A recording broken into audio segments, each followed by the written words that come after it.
Bonjour chers abonnés de Prince TV. Déjà avant de commencer, asseyez-vous confortablement parce que ce journal est lourd en informations. Voilà, je tiens à préciser que désormais nous faisons la promotion de nouveaux artistes. Quel que soit ton pays, quel que soit ton genre musical, contacte-nous à notre adresse mail et on discute et on te fait ta promotion. Donc top, c'est parti. Prince TV. On commence avec DJ Mix, Papa la hauteur, El Panturo de la Pataranacuista, Papa la mélodie. Voilà, il a annoncé que son album devait sortir normalement, c'était prévu pour le mois passé. Et voilà, par la force des choses, l'album a été repoussé. Sinon, la sortie de l'album a été repoussée.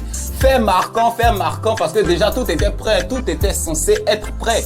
Néanmoins, l'artiste a annoncé qu'il fait appel à José sur l'album et à Eric Patron. Bon, imaginez un peu José puis DJ Mix ensemble sur un son. Qu'est-ce que ça peut donner? Moi, mais je vous parle déjà et puis Grélotte ici, je tremble. Eric Patron et DJ Mix sur un son. Imaginez le degré de voix, le niveau vocal, les cordes vocales. Franchement, l'album qui arrive empire, mais ça va empirer. Oui, on continue. Prince TV.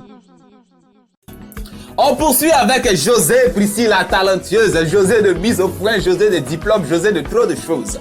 Alors on sait que cette année-là, les artistes ivoiriens sur le plan international, ils ont tapé poteau partout. À part Kérosène qui a eu un prix quelque part en Tunisie relativement à Victoire qu'il a sorti. Bon, c'était mou, hein, c'était bizarre d'aller aux Afrima, aucun Ivoirien n'a remporté quoi que ce soit. Et José vient de remporter un prix au prix jeunesse spécial francophonie. Voilà, au moins la Côte d'Ivoire a eu quelque chose cette année parce que, mis à part les awards du coupé décalé, en Côte d'Ivoire, le gala du coupé décalé à Paris, on n'a rien eu. Bon, José, merci beaucoup, oh, merci. Trop de choses, on continue. Prince TV. Alors, on se rappelle il y a quelques mois des nombreuses plaintes des artistes coupés décalés, voilà, relativement à l'argent qu'ils gagnaient sur les concerts, au prix, au montant des trucs, hein, des financements des maisons de téléphonie mobile. Je sais pas, ça a commencé avec les baillis, DJ Kedjivora, Arafat et Yorobo, Demorto, les Koufa, ils se sont plaints. Mais pourquoi quand les artistes viennent d'ailleurs, vous êtes prêts à mettre 200 millions, vous êtes prêts à mettre 500 millions, 300 millions, mais quand c'est nous, voilà. Et ils ont fait une petite grève et finalement ça a commencé à porter fruit. Il se trouve que Orange Côte d'Ivoire, la société de téléphonie internationale, a décidé de mettre 200 € pour s'approprier l'événement, le concert de l'année Arafat et Yoroboy de Bordeaux, les Koufa.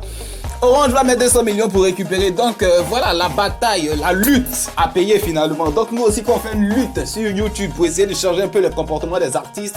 Laissez-nous faire parce que voilà, à force de lutter, à force de tuer, les gens comprennent.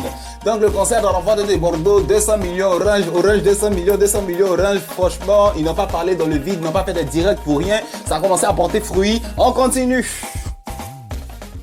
Prince TV. Alors, Mola Oumar, si vous vous rappelez, il y a peu de temps, il avait dit qu'il n'allait plus chanter, il est devenu businessman façon là. Mais bon, on comprend pas. Mola s'est rendu dans les studios de Star Factory Music, c'est voilà, les studios d'arrangement de Serge Beno. Bon, Beno n'est pas présentement en Côte d'Ivoire, donc c'est Enzo le charismatique qui est en train d'arranger. Après, ça a sorti...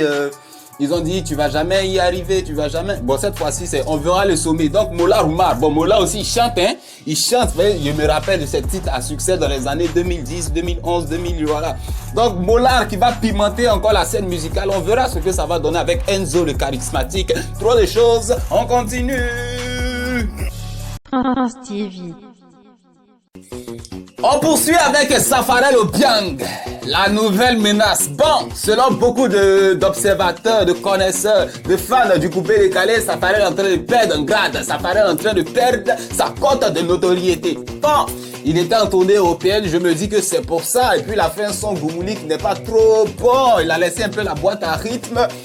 Beaucoup ont commencé à dire que voilà, Safarel est en train de chuter, c'est Ariel Chéné qui est en train de reprendre le dessus sur la nouvelle génération. Alors, il y a quelques heures, Safarel Obiang est rentré à Abidjan pour reprendre la bataille, pour reprendre son trône.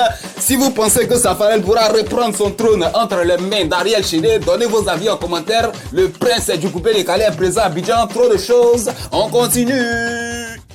Prince TV.